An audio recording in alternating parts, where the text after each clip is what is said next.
السلام عليكم ورحمة الله وبركاته. الحمد لله نحمده ونستعينه ونستغفره، نعوذ بالله من شرور أنفسنا وسيئات أعمالنا، من يهده الله فلا مضل له ومن يضلله فلا هادي له، وأشهد أن لا إله إلا الله وحده لا شريك له، وأشهد أن محمدًا عبده ورسوله. اللهم صل على محمد وعلى آل محمد كما صليت على إبراهيم وعلى آل إبراهيم إنك حميد مجيد. اللهم بارك على محمد وعلى آل محمد كما باركت على إبراهيم وعلى آل إبراهيم إنك حميد مجيد. أما بعد، فقد قال الله تعالى في القرآن العظيم: أعوذ بالله من الشيطان الرجيم، اتقوا الله الذي تساءلون به والأرحام إن الله كان عليكم رقيبا. اتقوا الله وقولوا قولا سديدا يصلح لكم أعمالكم ويغفر لكم ذنوبكم، ومن يطع الله ورسوله فقد فاز فوزا عظيما. اتقوا الله حق تقاته ولا تموتن إلا وأنتم مسلمون. يا أيها الذين آمنوا كونوا قوامين بالقسط شهداء لله على ولو على أنفسكم أو الوالدين والأقربين إن يكن غنيا أو فقيرا فالله أولى بهما فلا تتبعوا الهوى أن تعدلوا وإن تلووا أو تعرضوا فإن الله كان بما تعملون خبيرا. கண்ணியத்துக்குரிய எல்லாம் வல்ல அல்லாஹ்வின் நல்லடியார்களே, அல்லாஹ்வுடைய பேரருளால் அல்லாஹ்வுடைய மார்க்கத்தை அறிந்து கொள்வதற்காக அல்லாஹ்வுடைய ஆலயம் மஸ்ஜித் முபாரக்கில் ஜும்மாவை முன்னிட்டு நாம் அமர்ந்திருக்கிறோம். இந்த வாய்ப்பை வழங்கிய எல்லாம் வல்ல அல்லாஹ்வுக்கு அனைத்து புகழும் உண்டாக்குமாக.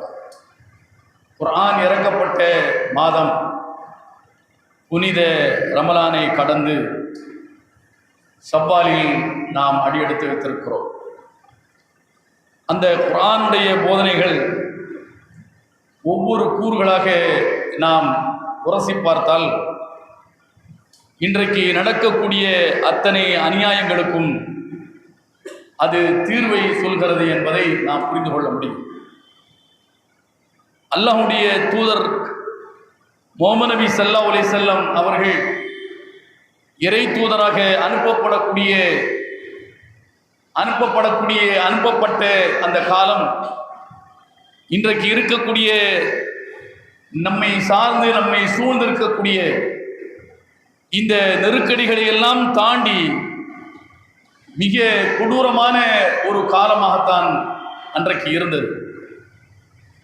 அந்த மக்கள் காட்டு மிராண்டிகளாகத்தான் வாழ்ந்து வந்தார்கள்.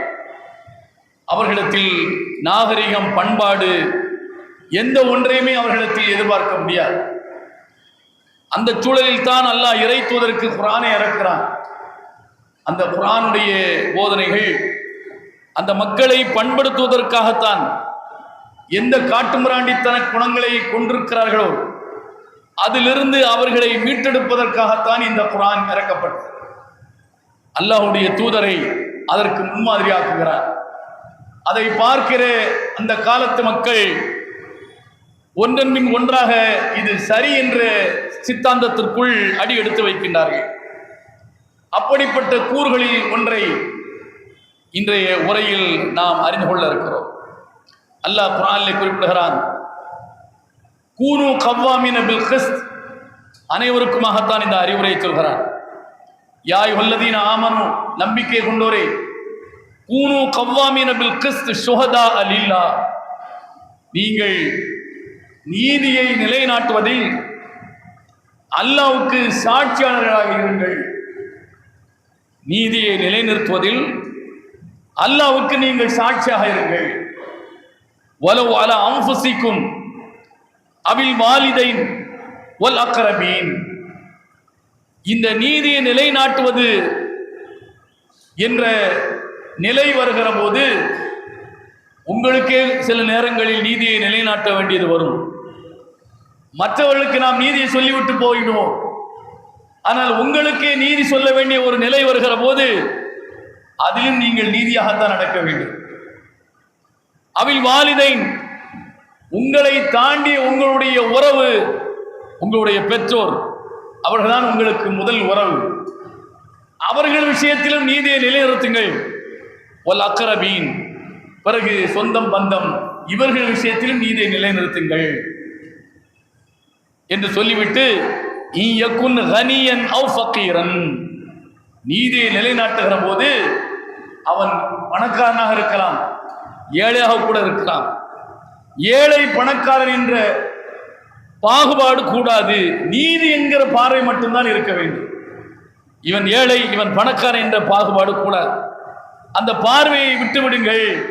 ஃபல்லாஹு அவுலா பிஹிமா, இந்த ஏழை பணக்காரனை எல்லாம் விட அல்லாஹ் மிகச் சிறந்தவன் என்பதை அல்லாஹ் குர்ஆனில் குறிப்பிடுகிறான்.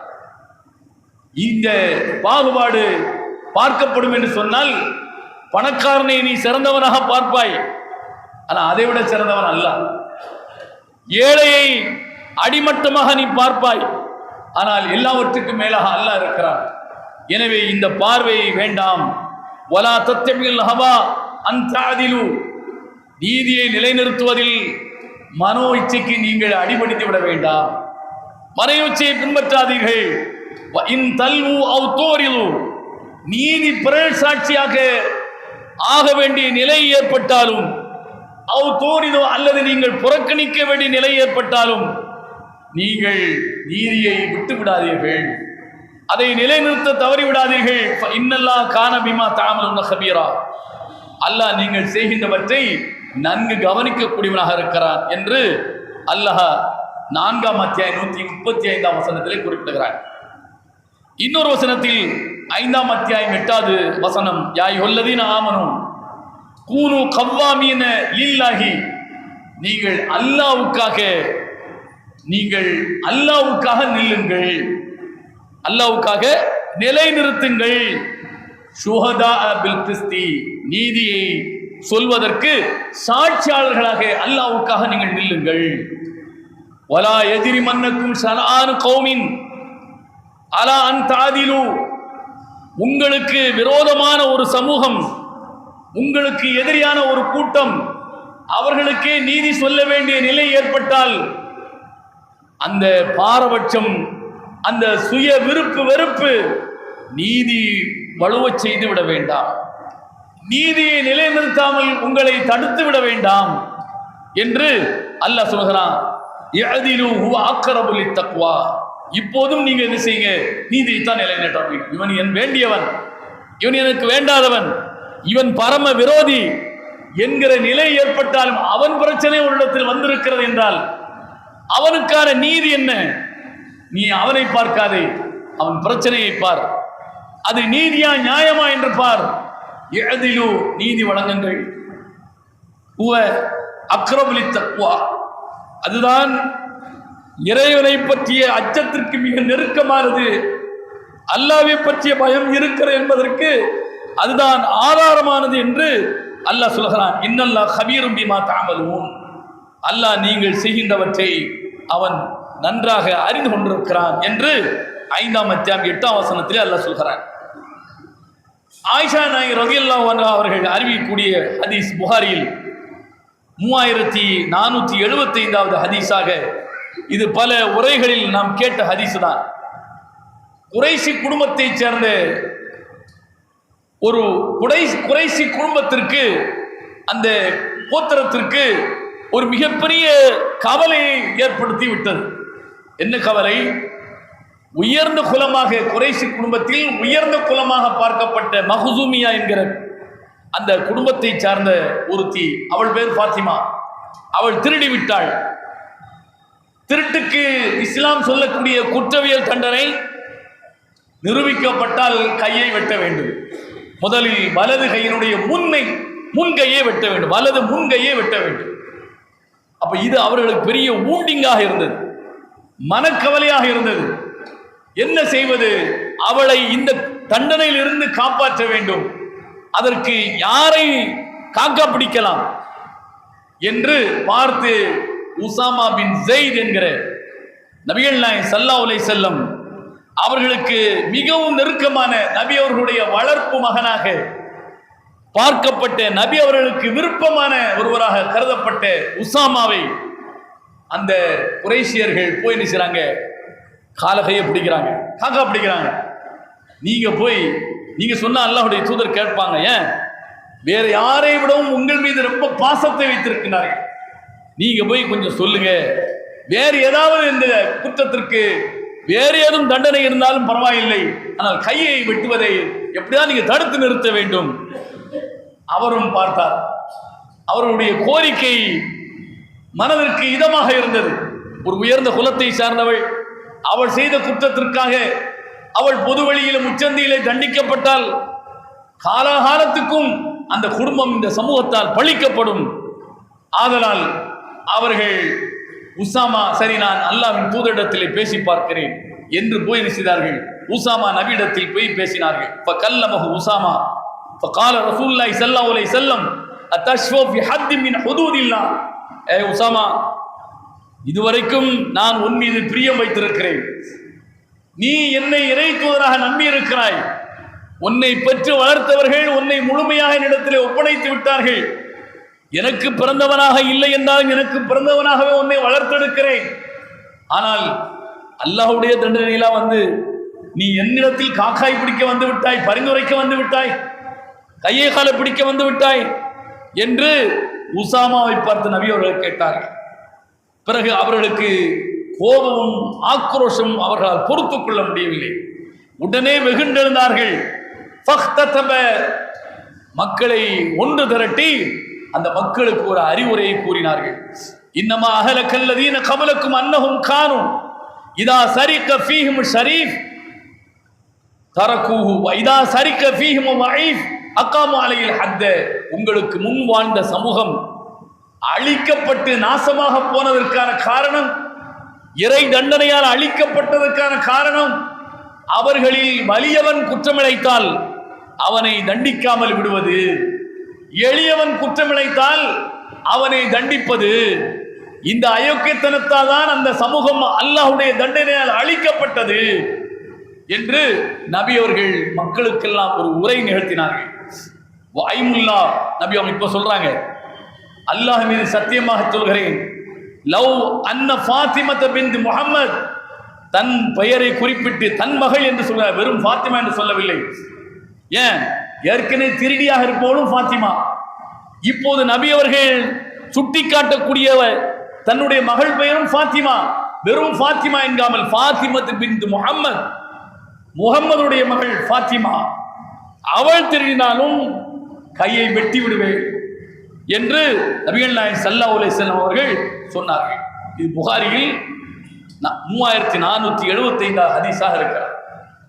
ஏன், அல்லாஹ்வுடைய உத்தரவு, கூனு கவ்வாமீன லில்லாஹ், கூனு கவ்வாமீன லில்லாஹி ஷுஹதா பில் கிஸ்த், நீங்கள் நீதியை நிலைநிறுத்துவதில் அல்லாஹ்வுக்கு நீங்கள் சாட்சியாக இருப்பீங்க. அல்லாஹ் நீதிமான். அல்லாஹ் நீதிமான் என்பதற்கு இந்த உலகத்தில் யார் சாட்சியாக இருக்க வேண்டும்? அல்லாஹ்வை கடவுளாக ஏற்றுக்கொண்ட, அல்லாஹ்வை நம்பிய முஸ்லிம் அதற்கு சாட்சியாக இருக்க வேண்டும். முஸ்லிம் என்று சொன்னால் அவன் நீதி வலுவாதவனாக இருப்பான், அல்லாஹ் ஏற்றுக்கொண்டவன். எனவே அல்லாஹ்வுக்காக நீங்கள் சாட்சியாக இருங்கள், நீதி செலுத்துவதில். அதை நபிகள் நாயகம் ஸல்லல்லாஹு அலைஹி வஸல்லம் தன் வாழ்க்கையிலே அதை நிலைநிறுத்தினார்கள். அது மட்டுமல்ல, முஸ்லிம்களுக்கு இடையில் ஒரு பிரச்சனை வருகிறது, அந்த பிரச்சனையில் நபி அவர்கள் நீதி வழுவாமல் இருந்தார்கள். எப்படி? சஹல் இப்னு சஅத் ரலியல்லாஹு அவர்கள் அறிவிக்கிறார்கள், புகாரில் 2351வது செய்தி. உத்திய நபி ஸல்லல்லாஹு அலைஹி வஸல்லம் பி கதஹ், நபி அவர்களுக்கு ஒரு பாத்திரத்தில் பால் கொண்டு தரப்பட்டது. அந்த பாத்திரத்தில் இருந்த பாலை குடித்து விட்டார்கள், முழுவதுமாக குடிக்கவில்லை. ஏன், ஒரு சபையில் இருக்கிற போதுதான் அது அவர்களுக்கு தரப்படுகிறது. அதை கொஞ்சம் குடித்து விட்டு அன் யமீனிஹி குலாமுன் அஸ்கர் கௌம் வல் அஷ்யாஹ் அன் யசாரிஹி, நபி அவர்களுடைய வலது பக்கம் அன்றைக்கு அந்த சபையில் இருந்தவர்களிலேயே மற்றவர்களால் மதிக்கப்படாத சிறுவர்கள். சிறுவர் என்று சொன்னால் நமக்கு ஒரு பார்வை இருக்கும், பெரியவர்கள் என்றால் இன்னொரு பார்வை இருக்கும். அப்ப பிறரால் மதிக்கப்பட முடியாத நிலையில் உள்ள சிறுவர்கள் நபி அவர்களுடைய வலப்பக்கம் இருக்கிறார்கள். பிறரால் மதிக்கப்படக்கூடிய பெரிய லார்டு லபக்தாஸ் மாதிரியான பெரியவர்கள் நபி அவர்களுடைய இடது பக்கம் இருக்கின்றார்கள். நபி அவர்கள் கொஞ்சம் பாலை அருந்திவிட்டு பெரிய பெரிய ஜாம்பவான்கள் நபி அவர்களுடைய இடது பக்கம் இருக்கிறார்கள், அங்குதான் இதை கொடுப்பார்கள் என்று எல்லோரும் கண்கொத்தியாக பார்த்து கொண்டிருந்தார். அப்படிப்பட்ட நேரத்தில் நபிகள் நாயகம் ஸல்லல்லாஹு அலைஹி வஸல்லம் அவர்கள் மா குந்து லி ஊசிர பி ஃபضل மின்க அஹதன் யா ரசூலல்லாஹ், இந்த நேரத்தில் உமர் ரலியல்லாஹு அன்ஹு சொல்றாங்க, அல்லாஹ்வின் தூதரே, இந்த மீதி இருக்கிற இந்த பாலை உங்க வலது பக்கம் உள்ள ஆண்ட கொடுத்துறாதீங்க, எல்லாம் பசங்க குடி பசங்க, இடது பக்கம் பெரிய பெரிய ஆட்கள் இருக்கிறார்கள், அவர்களுக்கு கொடுங்க அப்படின்னு சொல்லி கொடுத்துடக்கூடாது என்று பயந்தார்கள். யார்? உமர் ரலியல்லாஹு தஆலா அவர்கள். நபிகள் நாயகம் ஸல்லல்லாஹு அலைஹி வஸல்லம் அவர்கள் வலது பக்கம் தான் அதை கொடுத்தார்கள். இது புகாரியில் 2351. இதை இன்னும் விவரமாக 2352வது ஹதீஸில் அனஸ் பின் மாலிக் அவர்கள் சொல்லி காட்டுகிறார்கள். நான் ஹுலிபத் லி ரசூலுல்லாஹி ஸல்லல்லாஹு அலைஹி வஸல்லம், என்னுடைய தாய் அல்லாஹ்வுடைய தூதருக்காக எங்கள் இல்லத்தில் இருந்த ஒரு ஆற்றிலிருந்து பாலை கறந்து எங்கள் வீட்டிலேயே கொல்லைப்புறத்தில் இருந்த கிணற்றினுடைய நீரை கொஞ்சம் எடுத்து அந்த பாலோடு கலந்து நபி அவர்களுக்கு கொண்டு போய் கொடுத்தேன். நபி அவர்கள் அந்த பாலை என்ன செய்தார்கள்? அருந்தினார்கள். அருந்தியதற்கு பிறகு மிச்ச பாலை நபி அவர்கள் வலது பக்கமாக இருக்கக்கூடிய சிறுவருக்கு கொடுப்பதற்காக வேண்டி, ஒரு கிராமத்து மனிதருக்கு கொடுப்பதற்காக வேண்டி நபி அவர்கள் பாலை இப்படி நீட்டுகிற போது உமர் அவர்கள் நபியை பார்த்து, அல்லாஹ்வின் தூதரே, இடது பக்கம் அபூபக்கர் சித்திக் இருக்கின்றார், இந்த சபையில இடது பக்கம் அபூபக்கர் சித்திக் இருக்கின்றார். அபூபக்கர் யார்? அல்லாஹ்வுடைய தூதருக்கு அடுத்த இடத்தில் உள்ளவர்கள். ஒட்டுமொத்த இந்த இஸ்லாமிய சமுதாயத்தில் நபி அவர்களுக்கு பிறகு மொத்த சமுதாயத்திலும் அபூபக்கருக்கு தான் 2வது இடம். அல்லாஹ்வுடைய தூதருக்கு முதலிடம் என்று சொன்னால் அபூபக்கருக்கு 2வது இடம். அப்படிப்பட்ட அபூபக்கர் இடது பக்கம் இருக்கிறார். எனவே அவருக்கு கொடுங்கள், வலது பக்கத்தில் புடியர் கொடுத்துறாதீங்க, அது அவர் ஆராபி, அவர் ஒரு கிராமத்திலிருந்து வந்தவர், அவர் கொடுத்து விடாதீர்கள் என்று உமர் என்ன செய்கிறார்? தன்னுடைய அந்த அச்சத்தை வெளிப்படுத்தினார்கள். நபிகள் நாயகம் ஸல்லல்லாஹு அலைஹி வஸல்லம் வலது பக்கம் இருந்த ஃபாத்தாஹுல் ஆராபி அல்லதி அலா யமீனிஹி, வலது பக்கம் இருந்த அந்த ஆராபிக்கு, அந்த கிராமத்து மனிதருக்கு நபி அவர்கள் கொடுத்து விட்டார்கள். என்ன சொன்னார்கள்? கால அல் ஐமன் ஃபல் ஐமன், வலது பக்கம் வலது பக்கம் வலது பக்கத்தை தான் உட்படுத்த வேண்டும் என்று சொன்னார்கள். இஸ்லாத்தில் வலது பக்கம் தான் முற்படுத்தப்பட வேண்டியது. அல்லாஹ்வுடைய தூதருக்கு விருப்பமானது வலது பக்கம் தான். வலது பக்கத்துக்கு தான் முக்கியத்துவம் தர வேண்டும். உடை அணிவதில், செருப்பணிவதில், தலை வாருவதில் அத்தனையிலும் வலதைத்தான் முற்படுத்த வேண்டும். நபி அவர்கள் வலதை முற்படுத்த தான் விரும்பி இருக்கிறார்கள் என்பதை பல்வேறு ஹதீஸ்களிலே பார்க்கிறோம். அந்த அடிப்படையில் வலது பக்கம் யார் இருந்தாலும் எனக்கு பரவாயில்லை, யாராகவும் இருக்கட்டும், இடது பக்கம் எவராகவும் இருக்கட்டும், அது பிரச்சனை இல்லை, வலதை முற்படுத்த வேண்டும். நபி அவர்கள் வலதை முற்படுத்தினார். எதை சொன்னார்களோ அதை செய்தார்கள். எது மக்களுக்கு அறிவுரையாக போதித்தார்களோ அந்த நீதியை நிலைநிறுத்தினார்கள். இடது பக்கம் அபூபக்கர் அல்லவா இருக்கிறார், அவர் இருக்கிறவர்கள் எல்லாம் மதிக்கப்படக்கூடியவர், எனக்கு அடுத்த நிலையில் உள்ளவர், அவருக்கெல்லாம் அதை தர வேண்டும் என்ற நபி அவர்களுடைய அந்த வித்தியாசமான பார்வையை தூக்கி எறிந்து விட்டார்கள். அல்லாஹ்வுடைய மார்க்கம் எது, எது நியாயம், அதை நபி அவர்கள் செய்தார்கள் என்பது இந்த ஹதீஸில் நமக்கு தெரிகிறது. அடுத்து பாருங்கள், நபிகள் நாயகம் ஸல்லல்லாஹு அலைஹி வஸல்லம் அவர்களே நீதியை நிலைநிறுத்தக்கூடியதாக, நீதிக்கு சாட்சியாக இருந்திருக்கிறார்கள். அதற்கு ஒரு சான்றை நாம் புகாரியில் 2681வது செய்தியாக பார்க்கிறோம். நபிகள் நாயகம் ஸல்லல்லாஹு அலைஹி வஸல்லம் ஒரு ஆரம்ப காலத்தில் மக்காவில் குறைஷியருடைய கடுமையான எதிர்ப்பு இருக்கிற நேரத்தில் எதிரிகளில் ஒருவராக அபூ ஜஹல் எப்படியோ அது மாதிரி அபு சுஃபியானும் எதிரியாகத்தான் இருந்தார். அபு சுஃபியானுடைய அந்த வியாபார கூட்டம் அது வெளியே மக்காவுக்கு வெளியே என்ன செய்கிறது, போகிறது. அந்த வியாபார கூட்டம் ரோமபுரிக்கு போனதற்கு பிறகு அங்க ரோமபுரி மன்னர் ஹெர்குலிஸ் அந்த வியாபார கூட்டத்தின் தலைவரை அபூ சுஃபியானை அழைத்து, நீங்கள் எங்கிருந்து வந்திருக்கிறீர்கள்?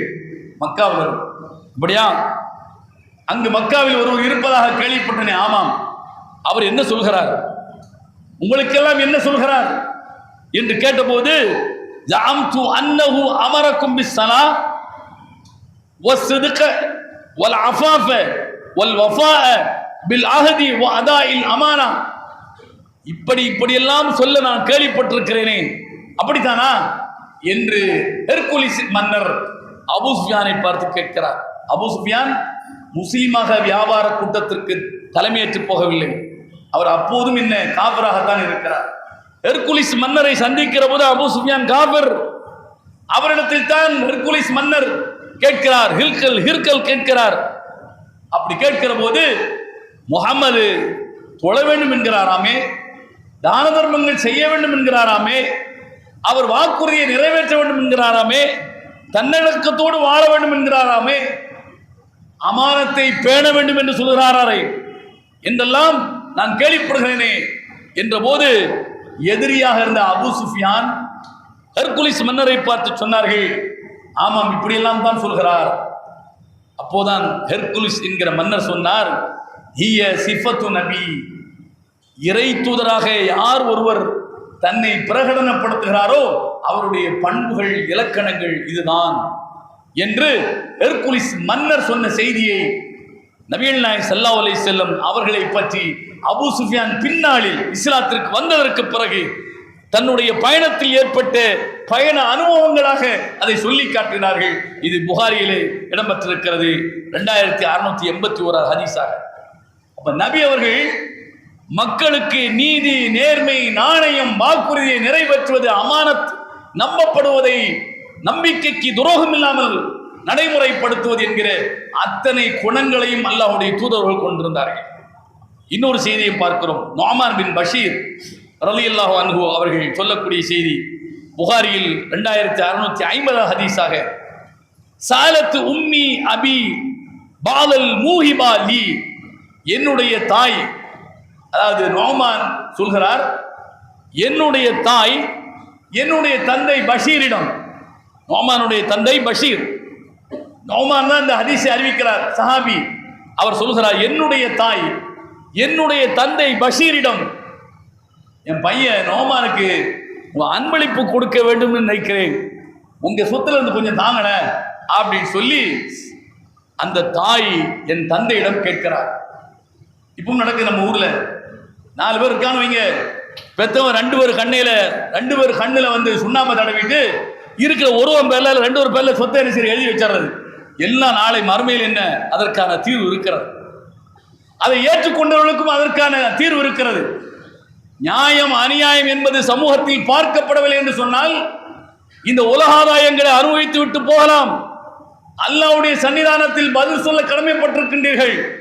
பாருங்கள், நோமான் என்கிற அந்த தோழருக்கு நோமானை பெற்றெடுத்த தாய் தன்னுடைய கணவர் பஷீரிடமிருந்து, நோமானுடைய தகப்பனிடமிருந்து கொஞ்சம் சொத்தை வாங்கி அந்த நோமானுக்கு மட்டும் அன்பளிப்பாக கொடுக்க வேண்டும் என்று நினைக்கின்றாள்.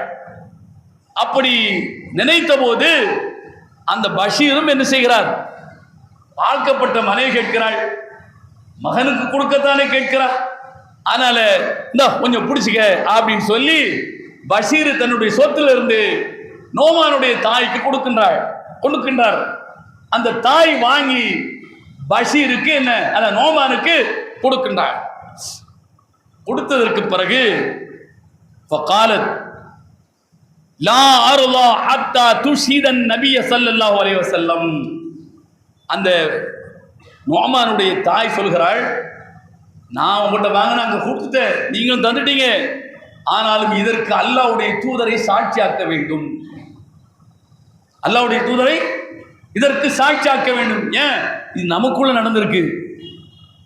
வீட்டுக்குள்ள 4 பேர் இருக்கிற இடத்துல அப்பக்காரன் என்ன செய்வார், 2 பேர் வெளியில போயிட்டாலும் நீங்க இருக்கிற 2 பேரை சரி கட்டினா உன் பேரை நான் எழுதிடுறேன் என்று இது உள்ள 4 சுவருக்குள்ள நடக்குது.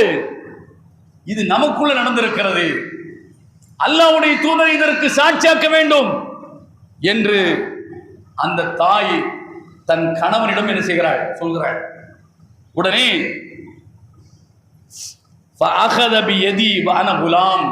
நோமான் சொல்கிறார், என் தகப்பன் என் கையை பிடித்துக் கொண்டு அல்லாஹ்வுடைய தூதரிடத்தில் என்னை அழைத்து சென்றார். நான் சிறு குழந்தையாக இருந்தேன்.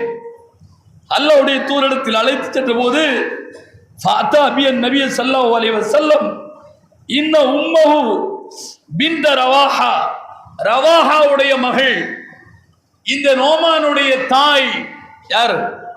பஷீர் நபியிடத்தில் போய் சொல்கிறார். தன்னுடைய மகன் நோமானை அழைத்துக் கொண்டு நபியிடத்தில் பஷீர் போய்விட்டார். நடந்த நிகழ்வை சொல்கிறார். நோமானுடைய தாய் அவள் யார்? ரவாஹாவுடைய மகள், என்னுடைய மனைவி. அவள் சாலத்தினி பாவல் மூஹிபாஸ், சில அன்பளிப்புகளை நன்கொடைகளை என்னிடத்தில் இருந்து கேட்டாள். நான் அதை கொடுத்தேன். யாருக்காக? இந்த நோமானுக்காக கொடுத்தேன். உடனே நபிகள் நாயகம் ஸல்லல்லாஹு அலைஹி வஸல்லம் அவர்கள் நிலைமையை புரிந்து கொண்டார்கள். அந்த பஷீரை பார்த்து கேட்டார், அலக்க வலது சிவா, பஷீர், உனக்கு வேறு குழந்தைகள் இருக்கிறதா? இல்லை நோமான் மட்டும்தான் உனக்கு பிள்ளையா என்று நபி அவர்கள் பஷீரை பார்த்து கேட்டார்கள். கால பஷீர் சொன்னார், இல்லை வேறு குழந்தைகளும் எனக்கு இருக்கிறது, நோமான் அல்லாமல் வேறு பிள்ளையும் எனக்கு இருக்கிறது. உடனே நபிகள் நாயகம் ஸல்லல்லாஹு அலைஹி வஸல்லம் சொல்கிறார்கள், லா துஷ்ஹிதுனி அலா ஜௌ, இந்த அயோக்கியத்தனத்திற்கு என்னை சாட்சியாக்காதே. அல்லாஹ்வுடைய தூதர் சொல்கிறார்கள், இந்த பாவத்திற்கு என்னை பலிகடாவாக்காதே என்று நபிகள் நாயகம் ஸல்லல்லாஹு அலைஹி வஸல்லம் அவர்கள் பஷீரை பார்த்து சொன்னார்கள். நான் இதுக்கு சாட்சியாக இருக்க மாட்டேன். ஏன்? நீதமாக நீ நடக்கவில்லை. இருக்கிற குழந்தை அத்தனை உனக்கு பிறந்ததுதான். நீ எப்படி ஒரு கண்ணில் வெண்ணையும் இன்னொரு கண்ணில் சுண்ணாவை நீ போட முடியும்? குழந்தைகளை சமமாக பார்க்க வேண்டும். அன்பளிப்பு கொடுக்கிறாயா? பெத்தவன் பிள்ளைகளுக்கு அன்பளிப்பு கொடுக்கலாம், சமமாக பார்க்க வேண்டும். இந்த அயோக்கியத்தனத்திற்கு நான் சாட்சியாக இருக்க மாட்டேன் என்று நபிகள் நாயகம் ஸல்லல்லாஹு அலைஹி வஸல்லம் அவர்கள் மறுத்து விட்டார். எப்படிப்பட்ட நீதியை நீதிமான் அல்லாஹ்வின் தூதர் அவர்கள் இந்த சமூகத்துக்கு நிலைநாட்டி முன்மாதிரியாக வாழ்ந்து மரணித்திருக்கிறார்கள். அந்த மார்க்கத்தை ஏற்றுக்கொண்டிருக்கிற நாம் நீதி வழுவாதவர்களாக, எனக்கே நான் நீதியை செலுத்த வேண்டிய நிலை ஏற்பட்டாலும், என் குடும்பத்தில் நிலைநிறுத்த வேண்டிய ஏற்பட்டாலும், அல்ல என் உறவுக்கு அல்ல என் சமூகத்திற்கு என்றாலும், அல்ல எனக்கு எதிரியாக இருக்கிறவர்களுக்கே கூட நான் நீதியை நிலைநிறுத்த வேண்டிய சூழல் ஏற்பட்டாலும், இதுதான் நீதி, இதுதான் நியாயம், இதைத்தான் செய்ய வேண்டும் என்று சொல்ல வேண்டிய இடத்தில் நீங்களும் நானும் இருக்கிறோம், ஒவ்வொரு முஸ்லீம் இருக்கிறோம். இதைத்தான் குர்ஆன் நமக்கு சொல்லித் தருகிறது. இந்த பாடத்தை இன்றைக்கு நாம் அசைவூட்டு பார்க்க வேண்டிய ஒரு காலத்தில் இருக்கிறோம். அத்தகைய நன்மக்களாக அல்லாஹ் உங்களை என்னையும் ஆக்கியருள வேண்டும் என்று கேட்டு நிறைவு செய்கிறேன். வாஹர்தான் அல்ஹம்துலில்லாஹி ரப்பில் ஆலமீன்.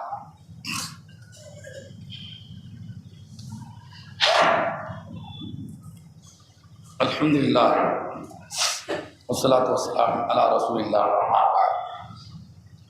இத்தகுல்லாஹ் ஹக்க துகாத்தி வலா தமூதுன்ன இல்லா வஅன்தும் முஸ்லிமூன். கண்ணியத்துக்குரிய சகோதரர்களே, தாய்மார்களே, கடந்த சில நாட்களாக இந்திய நாட்டுடைய தலையெழுத்து எப்படி என்பதை அனைவரும் உற்று நோக்கி கொண்டிருக்கிறோம். நாம் உட்பட உலகமே உற்று நோக்கி பார்த்து கொண்டிருக்கிறது. என்ன, இந்த இந்திய நாடு என்பது பல மதங்கள், பல இனங்கள், பல குழுக்கள், பல மொழியை பேசக்கூடியவர்கள், பல நிறத்தை சார்ந்தவர்கள், பல்வேறு பண்பாடு கலாச்சாரத்தை கொண்டவர்களினுடைய சங்கமம் தான் இந்திய திருநாடு, இந்திய நாடு.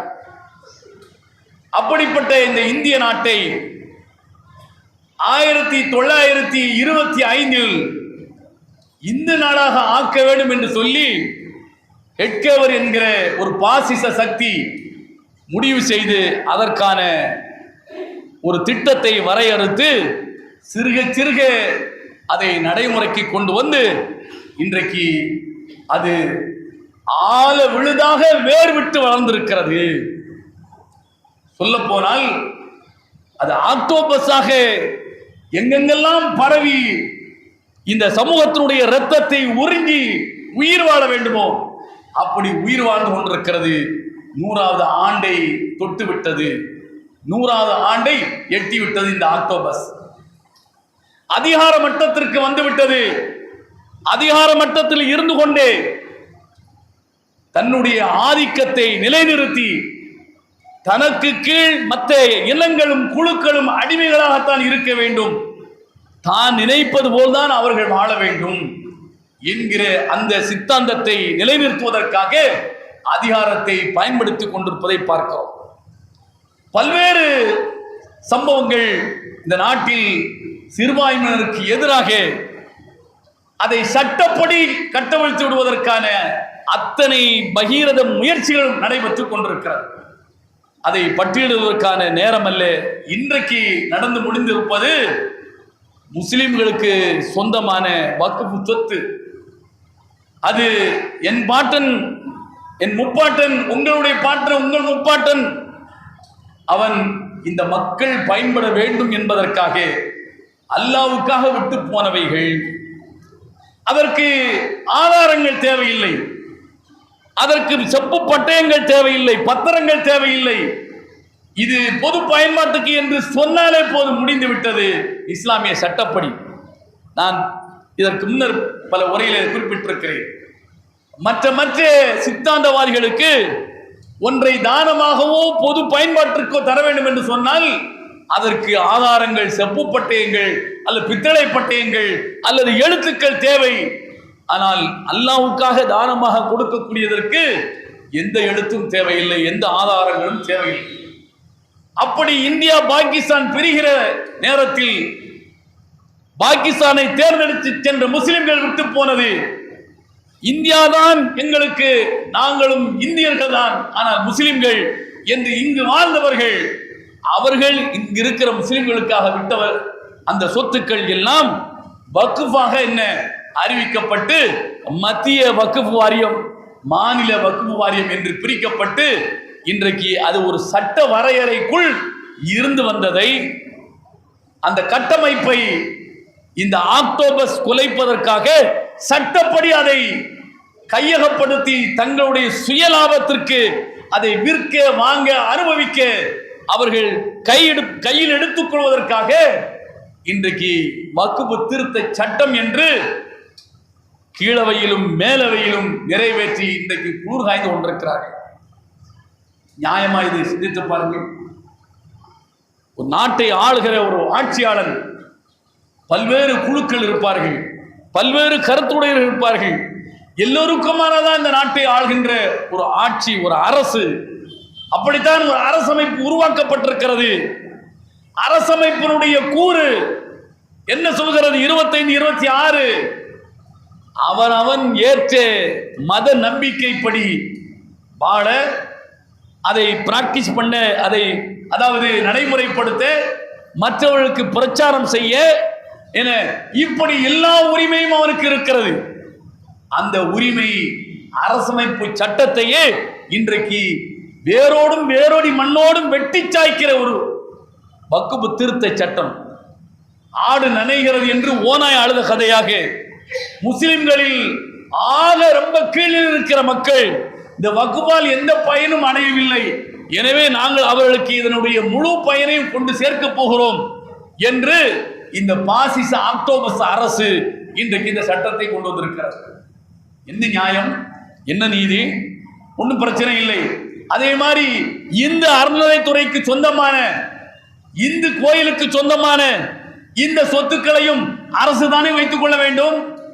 இப்போது தமிழகத்தில் அரசு அதை நிர்வாகம் செய்கிறது, அதற்கென்று ஒரு துறையை வைத்திருக்கிறது. அந்த துறையிடமிருந்து அது இந்து சமுதாயத்தில் தான் ஒப்படைக்கப்பட வேண்டும் என்று மட்டும் சொல்லுவது எப்படி? அவர்களுக்கென்றால் ரத்தம், நமக்கென்றால் சட்டினியா, தக்காளி சட்டினியா? அப்போ இந்த நீதி, நேர்மை, நியாயம் என்பது எடுபட்டு போய்விட்டது. இதை பாதிக்கப்பட்டிருக்கிற நாம் எப்படி இதற்கு எதிராக வெகுண்டெழ வேண்டுமோ அதை விடவும் பல மடங்கு நடுநிலையாளர்கள், இந்த சமூகத்தின் மீது அக்கறை கொண்டவர்கள், அறிவுஜீவிகள், அரசியல்வாதிகள், அவர்கள் சில நாட்களாக பாராளுமன்றத்தில் அவர்கள் குரல் எழுப்பியிருப்பதை இன்றைக்கு நாம் பார்க்கிறோம்.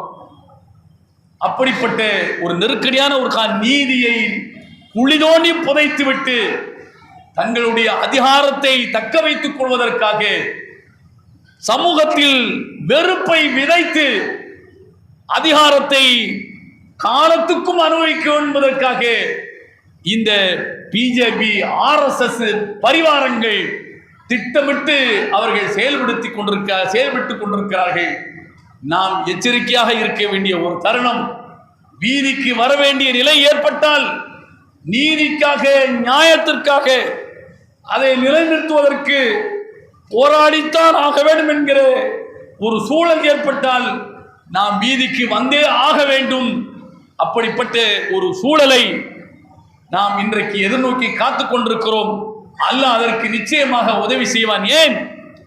அநியாயமாக நீதியை குளிதோண்டி புதைத்தவர்கள் உலகில் வாழ்ந்த சரித்திரம் இல்லை. அவர்கள் அல்லாஹ்வால் அழிக்கப்பட்டிருக்கிறார்கள். நிச்சயமாக அழிவு நிச்சயம். யாரெல்லாம் நீதியை குளிதோண்டி புதைக்கிறார்களோ, அநியாயத்தை நிலைநிறுத்த பார்க்கிறார்களோ, அவர்களுக்கு இறைவனுடைய தண்டனை நிச்சயமாக உண்டு என்கிற நம்பிக்கை உங்களுக்கும் எனக்கும் இருக்கிறது. எனவே விழிப்போடு இருக்க வேண்டும் என்று கூறி நிறைவு செய்கிறேன். எல்லா பொழுதும் இறைவனுக்கு வாகனம். அல்ஹம்துலில்லாஹி ரப்பில் ஆலமீன்.